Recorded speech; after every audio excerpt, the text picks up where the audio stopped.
जी friends, आप देख रहे यूट्यूब चैनल वॉइस ऑफ ज्ञानी और मैं सफदर खान ज्ञानी।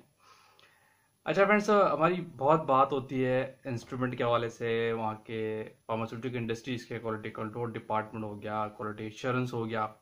हम टेक्निकल चीज़ों पे हमारी काफ़ी सारी बात होती है। हम बेताशा ट्रबल शूटिंग भी डिस्कस करते हैं कि ज़ाहिर है आपकी ऑपरेशन का पार्ट है, आपकी डेली रूटीन का पार्ट है जो फार्मास्यूटिकल इंडस्ट्रीज में होते हैं। वहाँ के बेस्ट डॉक्यूमेंटेशन को भी हम डिस्कस करते हैं। मेरे वीडियोस में अक्सर आप देखते हैं कि हम बेस्ट प्रैक्टिसेस क्या होती है फार्मा इंडस्ट्री के अंदर। मतलब टेक्निकल चीज़ें बहुत सारी डिस्कस होती है। इस चैनल का मकसद ही होता है कि मैं आपको टेक्निकल चीज़ें बताऊँ इंडस्ट्री के अंदर होती क्या है और गाइडलाइन क्या कहती है, और बेस्ट प्रैक्टिसेस जो इंडस्ट्री के अंदर एग्जिस्ट करती है वो अपनी मैं वीडियो का पार्ट बनाता हूँ। लेकिन इसके साथ बड़ी इंपॉर्टेंट चीज़ ये है कि जो इंडस्ट्री में आप जितने भी एक्सपर्ट हो, लेकिन इंडस्ट्री में आपको सरवाइव भी तो करना होता है। सर्वाइवल के हवाले से हमारी वीडियोस का पार्ट भी हम इसको भी डिस्कशन का पार्ट बनाएंगे। फॉर एग्जांपल मैं आप थोड़ा सा यहाँ पे पहले एक थीम बना दूँ, क्लियर कर दूँ। फॉर एग्जांपल आपको गाड़ी चलाना आती है, लेकिन आपके पास गाड़ी ही नहीं मिल रही, आपकी फैसिलिटीज़ नहीं है, आपको गाड़ी चलाने की अपॉर्चुनिटी ही नहीं मिल रही, तो वो जो आपकी एक्सपर्टीज एक स्किल्स हैं गाड़ी चलाने की वो वेस्ट हो जाएगी, उसको आप यूटिलाइज नहीं कर सकते। इसी तरह आप किसी इंडस्ट्रीज में इंस्ट्रूमेंटेशन पे टेक्निक्स रखते हैं, आप पढ़ के हैं, क्वालिफाइड है, लेकिन वहाँ पोजीशन ही आपको नहीं मिल रही, तो और आपकी एक्सपर्टीज एक्सपायल होती है, आपका करियर एक्सपायल होता है। लेकिन अगर पोजीशन मिल भी जाती है तो कुछ चीज़ें ऐसी हैं जो इसको केयरलेस की वजह से आप उस पोजीशन पे एग्जिस्ट नहीं कर पाते। तो ये इन चीज़ों के बारे में अवेयरनेस होना और पता होना भी बहुत ज़रूरी है कि इंडस्ट्री के अंदर सरवाइव किस तरह करते हैं। अगर आपके पास गाड़ी चलाने की एबिलिटी है तो गाड़ी को अपॉर्चुनिटी गाड़ी की कैसे अवेल करेंगे, कि कैसे आपके पास गाड़ी आ जाए। तो ये एक्सपर्टीज और ये माइंडसेट भी तो आपको पता होना चाहिए, ट्रिक्स भी पता होनी चाहिए। तो अल्लाह की मर्जी अपनी जगह है जो मामलात होते हैं, लेकिन इंसान के अंदर थॉट होनी चाहिए कि मुझे इस जगह पे वर्किंग करनी है, तो कैसे मैं इस चीज़ को एडजस्ट कर सकता हूँ। तो आज की वीडियो का मेरा फोकस ये होगा कि इंडस्ट्री के अंदर आज जो आप जब किसी की जगह पे जॉब करते हैं तो वहाँ पे आप सरवाइव किस तरह करें, किस तरह आप वहाँ पे अपने बिहेवियर वाइज रहें कि आपका करियर ग्रोथ करे।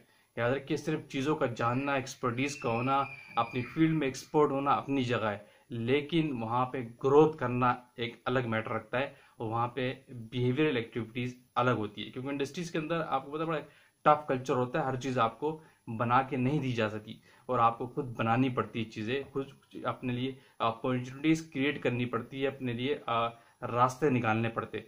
ये जो रास्ते निकालने वाला वर्ड है, और वहाँ पे रास्तों के अंदर रहना, उन रास्तों पे चलना, ये बड़ी इंपॉर्टेंट चीज़ है इंडस्ट्री के अंदर। इसके बारे में अवेयरनेस होना बहुत जरूरी है, क्योंकि ज़ाहिर है मैं इन सारे स्टेप से गुजर के आया हूँ, एक वास्ट एक्सपीरियंस है फार्मास्यूटिकल इंडस्ट्रीज का। तो आज थोड़ी सी डिस्कस करते हैं कि इस हवाले से कि अगर इंडस्ट्री के अंदर क्या क्या आपके बिहेवियर के अंदर ऐसी चीज़ें हों कि आपको सर्वाइवल में वहाँ आसानी हो। क्योंकि आप देखिए, मैं अक्सर फोर्स करता हूँ इस बात पे कि चाहे आप एक्सपर्ट कितना ही क्यों ना हो, एचपीएलसी चलाने में कितने एक्सपर्ट क्यों ना हो, जीसी चलाने में कितने एक्सपर्ट क्यों ना हो, क्वालिटी के ऑपरेशन चलाने में कितने एक्सपर्ट क्यों ना हो, लेकिन अगर आपका बिहेवियर एटीट्यूड ठीक नहीं है तो आप वहाँ सर्वाइव नहीं कर पाएंगे। क्योंकि ये जो चीज़ें हम डिस्कस करेंगे ये बिहेवियर से रिलेटेड है, तो बिहेवियर आपका बहुत मैटर करता है। तो स्टार्ट करते हैं इस हवाले से बात कर। देखें, जब भी किसी भी आप फार्मास्यूटिकल इंडस्ट्रीज हो, किसी भी डिपार्टमेंट में हो, किसी भी ऑर्गेनाइजेशन के अंदर हो, तो जब भी वहाँ आप एम्प्लॉय के अंदर एज एम्प्लॉय हो, वहाँ जॉब कर रहे हो, तो हमेशा उस कंपनी के साथ लॉयल रहें। ये चीज़ें वो मैं बता रहा हूँ जो आपको हमेशा माइंड सेट में रखनी चाहिए। यानी कंपनी के साथ हमेशा आपने लॉयल रहना है, कंपनी के एंटी कभी भी नहीं जाना है। याद रखिए मेरी बात, कि बहुत से लोग होते हैं इंडस्ट्री के अंदर, कैंटीन में कहीं जाएंगे या किसी भी जगह पे कोलीग के साथ बैठे होते हैं, तो कंपनी के अगेंस्ट बात करते हैं, कंपनी ने हमारे साथ ये कर दिया, कंपनी हमें ये नहीं दे रही, कंपनी हमें वो नहीं दे रही। तो ये जो बिहेवियर होता है, ये एटीट्यूड आपको कंपनी से एग्जिट करवा देता है, ये आपके ग्रोथ में बहुत बड़ा बैरियर खड़ा कर देता है। इस तरह की बिहेवियर, इस तरह की टॉकिंग, तो इससे हमेशा आपने अवॉइड करना है, हमेशा कंपनी के साथ लॉयल रहना है, सबसे बड़ी बात। नंबर दो बात, जो आपकी मैनेजमेंट है उनके अगेंस्ट भी आपने कभी कोई बात नहीं करनी, हमेशा उनकी बातों को रिस्पेक्ट देनी है और उनके साथ लॉयल रहना है। स्पेशली जो आपका बॉस होता है, बॉस के साथ लॉयल होना बहुत ज़रूरी है। बॉस के बिहाफ पे ही आपकी चाहे मामलात आगे सॉल्व हो रहे होते हैं, इंडस्ट्री के अंदर की बात कर रहा हूँ, ठीक है। तो बॉस के साथ हमेशा आपने लॉयल रहना है, कभी बॉस के एंटी आपने बिहेवियर को शो नहीं करना है, वरना आपका उस जगह पे आपका करियर ग्रोथ नहीं कर सकता। नंबर 3 बात, कि जो आप इंडस्ट्री में आपके कोलीग्स हैं उनके साथ भी हमेशा आपने लॉयल्टी रखनी है, क्योंकि हर जगह पे एंटी लोग भी मिलते हैं आपको, गलत प्लस माइनस हर जगह पे लोग होते हैं। और पॉजिटिव माइंडसेट से आपने चलना है और बिहेवियर हमेशा प्रोफेशनल रखना है। वर्ड यूज करूंगा कि आपने अपना बिहेवियर हर मामले में प्रोफेशनल रखना है, चाहे वो ऑपरेशन एक्टिविटीज हो, लोगों से लेन देन हो, लोगों से मामलात हो, इंडस्ट्री के अंदर किसी भी चीज में आपको अगर प्रॉब्लम्स भी आते हैं तो आपको उसके अगेंस्ट कंप्लेन भी रेज करनी, तो as a through proper channel, एक प्रोफेशनल वे में, ठीक है। तो ये आपके करियर में बहुत बड़ा बैरियर नहीं खड़ा करेगा, आपको आगे ले जाएगा। नंबर 4, एक बात सबसे बड़ी इंपॉर्टेंट चीज है ओबिडेंसी। याद रखिए इंडस्ट्री के अंदर जो ओबिडेंसी का फैक्टर है ना, आपकी टीम के साथ, मैनेजमेंट के साथ, ये 110% इफेक्ट करता है आपके करियर के अंदर। अगर आपके बिहेवियर में, आपके एटीट्यूड में ओबिडेंसी नहीं है, आप एक झगड़ालू किस्म की पर्सनैलिटी रखते हैं, तो चाहे आप एचपीएलसी में ऐसे एक्सपर्ट ही क्यों ना हो कि आपकी वजह से लेबोरेटरी के मामला रुकते हों, तो भी कंपनी आपको बाहर कर देगी अगर आपका बिहेवियर ठीक नहीं है, आप कैरेक्टर वाइज ठीक नहीं है, इटसेल्फ अगर आप ठीक नहीं है, आपका एटीट्यूड ठीक नहीं है। इसलिए लोगों के साथ आपका एटीट्यूड परफेक्ट होना चाहिए, बिहेवियर आपका एक्यूरेट होना चाहिए, और कभी भी लोगों से शाउटिंग नहीं करनी, कभी भी चिल्लाने वाली चीजें नहीं रखनी, जो भी मामलात करने प्रोफेशनल वे में करने, एक हम्बल वे में करने। ओबिडेंसी, याद रखिए बात हो रही थी ओबिडेंसी पे, तो हमेशा ओबिडेंट रहें। कोई भी अगर आपको काम दिया जाता है तो उससे मना तो आपने किसी सूरत में नहीं करना है। याद रखिए अगर जो आपकी टास्क है ना, अगर आप कहते हैं कि मेरा ये जॉब डेजिग्नेशन है और मेरी जेडी में ये डिफाइन है चीजें, और उससे हटकर मुझे कभी कोई बॉस या टॉप मैनेजमेंट कोई टास्क दे देती है, तो मैं ये नहीं करूंगा। तो अगर ये नहीं का जो वर्ड है ना, ये आपको स्पॉइल कर देगा उस प्रेमिसेस के अंदर, क्योंकि मैनेजमेंट सब देख रही होती है कि आप किस वे में चल रहे हैं और किस वे में नहीं, एक एक चीज नोटेड होती है। तो अगर आपको अपने टास्क से, जेडी से हटकर भी कोई प्रोजेक्ट्स मिलते हैं, तो उसको वेलकम करें हमेशा। इससे क्या होता है, कंपनी के माइंडसेट में आपके लिए एक सॉफ्ट कॉर्नर बिल्ड हो जाता है। कंपनी आपको हमेशा पॉजिटिव वे में लेगी। कंपनी कहेगी कि ये आप बंदा किसी भी काम में रिफ्यूज नहीं करता, किसी भी चीज को एक्सेप्ट करता है वार्मली। तो अगर आपको अपनी रूटीन से हटकर भी कोई टास्क मिलते हैं मैनेजमेंट की तरफ से या स्पेशली आपके बॉस की तरफ से, तो कभी भी उसको रिफ्यूज नहीं करें, हमेशा पॉजिटिव वे में लेके चले और उसको एक्सेप्ट करें, और टारगेट्स को लेके चले, टारगेट्स को अप्रूव करवाएं, टारगेट्स को कंप्लीट करवाएं, लोगों को दिखाएं। ये आपके करियर में बड़ा इंपैक्ट डालता है। ये वो चीजें हैं, चाहे मैं बार बार यही कह रहा हूँ कि आपके कितने भी एक्सपर्ट क्यों ना हो, लेकिन आपके करियर को तबाह कर देंगे अगर आपके अंदर ये बिहेवियरल चेंज नहीं है, तो आप आगे नहीं जा सकते। क्योंकि मैं फिर वही कहूंगा, आप चाहे एक्सपर्टीज कितनी रखते हो, चीजें जानते हो कैसे की जाती है, लेकिन ये आपको अपॉर्चुनिटी फिर नहीं मिलेगी कहीं पे। आप एक जगह जाएंगे, दूसरी जगह स्विच हो जाएंगे, एक जगह जाएंगे फिर वहां चले जाएंगे, तो ये चीज आपको नेगेटिव काउंट होती है। एक और बात, नंबर 6 में मैं वर्डिंग के लिहाज से बात कर रहा हूँ, स्टेबिलिटी लाएं अपने काम में, स्टेबिलिटी लाएं, काम में स्टेबिलिटी लाएं। जो एक्यूरेसी की बातें, टेक्निकल चीजें, इंस्ट्रूमेंट में कमांड, वो सब अपनी जगह है। मैं अब बात कर रहा हूँ बिहेवियर के लिहाज से। अपने एटीट्यूड में स्टेबिलिटी लाएं। जहां किसी जगह पे भी आप काम कर रहे हैं तो वहां पे स्टे रहे कुछ टाइम के लिए, लोगों के साथ रिलेशन बिल्ड करके रखें। हमेशा ये कोशिश रखें कि आपकी जो टॉप मैनेजमेंट है वो आपके लिए सॉफ्ट कॉर्नर रखती हो। जब आपका एक सॉफ्ट कॉर्नर बिल्ड हो जाएगा तो इट मीन्स कि आप कंपनी की गुड बुक में आ गए। जब आप कंपनी की गुड बुक में होते हैं ना, तो ही आपका करियर उस जगह पे ग्रोथ कर रहा होता है। अगर आपकी एक्सपर्टीज, मैं फिर कहूंगा कि 50% ही क्यों ना हो, अगर आप एक्सपर्टीज वाइज 75% ही क्यों ना हो, लेकिन अगर आप कंपनी की गुड बुक में है तो आपका करियर ग्रोथ करेगा उस जगह पे। और गुड बुक में आने के लिए आपका बिहेवियर बहुत बड़ा रोल अदा करता है, आपकी एक्सपर्टीज नहीं। एक्सपर्टीज मैं भी कहूंगा 100% ही क्यों ना हो, लेकिन आपका बिहेवियर ठीक नहीं है, लोगों के साथ आपका एटीट्यूड ठीक नहीं है, तो आप कंपनी की गुड बुक में कभी नहीं आएंगे। कंपनी के पास आपके लिए सॉफ्ट कॉर्नर नहीं होगा। एक और बात, कंपनी जब भी कोई प्रॉब्लम्स में आए तो आप कंपनी के साथ हमेशा खड़े हो। अगर कंपनी को जब आपकी नीड है और आप रिफ्यूज कर दें, इट मीन्स कि आप कंपनी के लिए वेल विशर नहीं है, कंपनी आपको नेगेटिव वे में लेगी। फॉर एग्जांपल प्रॉब्लम्स आ गया, कंपनी को आपकी बहुत नीड है, लेट सेटिंग करनी है या 2 दिन के लिए आपको रुकना है, कोई किसी प्रोजेक्ट पे इमरजेंसी में आपको भेजना है, तो आप कंपनी के साथ खड़े हो। जब कंपनी प्रॉब्लम्स में हो तो आपको कंपनी की नीड है तो आप कंपनी के साथ खड़े हो।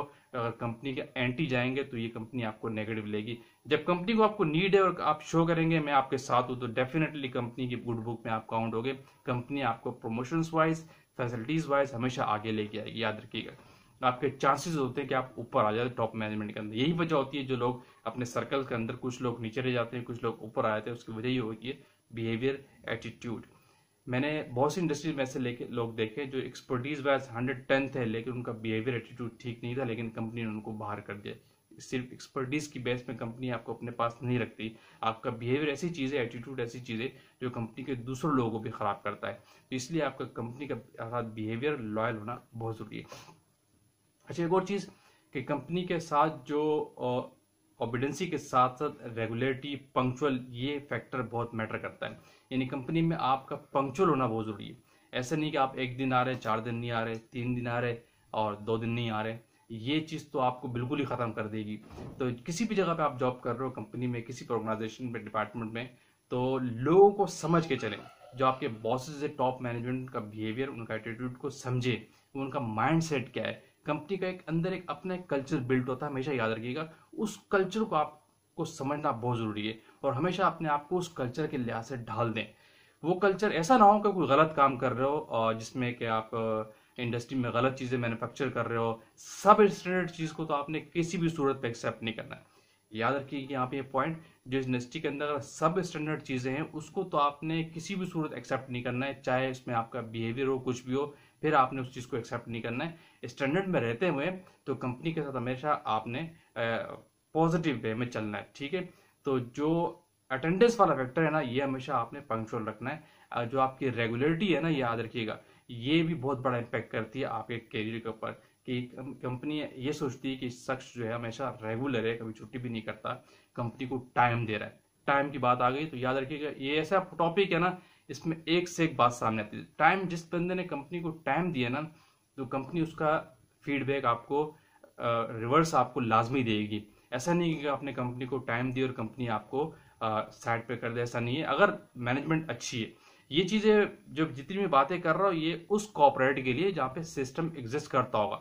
लेकिन अगर जिस कंपनी में बिल्कुल सिस्टम नहीं है तो फिर ये चीजें मैटर नहीं करती, तो इसको कंसिडरेशन में नहीं लाएंगी। अगर आप उस कॉर्पोरेट में हैं जहाँ पे लोग चीजों को, एक एक चीज को समझते हैं, स्टेप बाय स्टेप चीज की वर्थ रखते हैं, तो उस जगह पे आपको इस चीजों को, इस बिहेवियरल पॉइंट्स को, जो मैं आपने जितने पॉइंट डिस्कस किए, इनको आपने लाजमी अपनी एटीट्यूड का, अपने वर्किंग का पार्ट बनाना है। तो कंपनी आपको उस कॉर्पोरेट में आपको आगे लेके आएगी, डेफिनेटली हर एंगल से लेके आएगी अगर आप इन चीजों को लेकर चलते हैं।